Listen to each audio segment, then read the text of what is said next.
Here's a quick overview of the new version of Ouroboros. First of all, if you've installed this and you don't like these pill-shaped buttons, just click Use Legacy UI. Now, Ouroboros is completely rebuilt from the ground up, because before, Ouroboros was a preset. As soon as you started to duplicate a couple strokes and you duplicated this layer a couple times, you can start to notice that After Effects kind of slows down. Like even the duplicating this layer takes a little bit of extra time. And this was because every function of Ouroboros had to be coded in every layer, no matter if the function was used or not. And this would make the preset very slow. Now the new version of Ouroboros is way more efficient. So if I have a normal shape and then add Ouroboros to this, this is just 3 strokes. And then from here, I can start to add functionality using the modules over here. So it uses the minimum amount of expressions to make it work. And if you duplicate this a couple times, it doesn't affect the speed in your After Effects. So this version is much faster. All right, let's take a look at these 3 sections that we have. I just quickly showed you already, but up here you can create shapes. So we just created this circle, and then I type in the size of the circle that I want, and then I hit enter, and then I'll get a circle.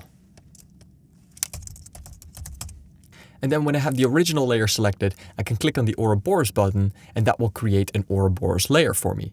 And that layer will be parented to the original circle. So wherever the circle layer goes is where the Ouroboros circle goes. And it's just handier to have all those stroke settings for Ouroboros on a separate layer. So this will be your original stroke, and this will be the Ouroboros stroke.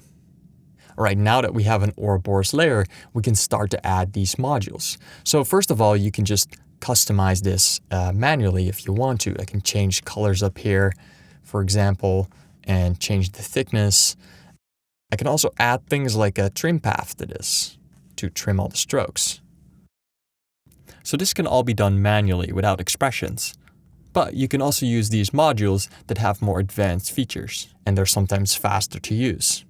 So if I just remove this trim path, for example, and then add a trim path using the modules, you can see that here in the Ouroboros effect, this section becomes active.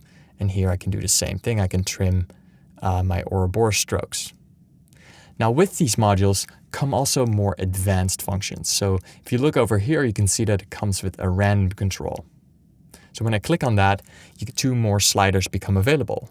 This slider controls the random length. Let me pick a different random seed so you can see that better. So if I increase this, you can see that there's different lengths.